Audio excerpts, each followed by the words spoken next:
এক ইমাম সাহেব নাকি দোয়া করতো, আল্লাহ রব্বি হাবলি মিনাস সালিহিন। এক যুবক চিন্তা করছে সারা জীবনে একই দোয়া করে, কি এর ভেতর কি আছে? খালি মোনাজাতে হাত তুললে আগেই বলে রব্বি হাবলি মিনাস সালিহিন।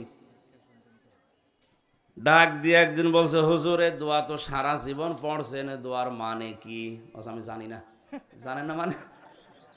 সারা জীবন একই দোয়া পড়েন, মানে জানেন না? হ্যাঁ, আমি জানি না।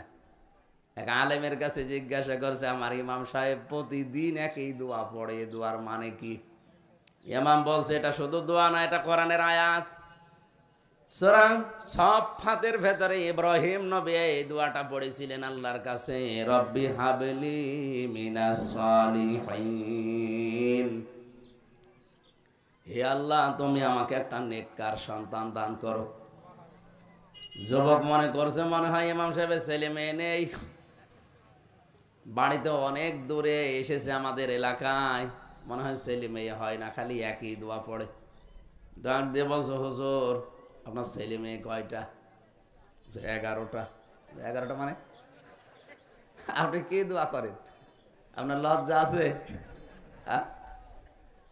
আপনি এখনো পর্যন্ত যে দোয়া করে যাচ্ছেন, আপনি তো মানে জানেন না। আমি শুনে আসলাম এ দোয়ার অর্থ, আল্লাহ আমাকে একটা নেককার সন্তান দাও। তো আপনার 11টা হয়েছে, এরপরও দোয়া করেন, আপনি কি দেশ ভরিয়ে ফেলবেন?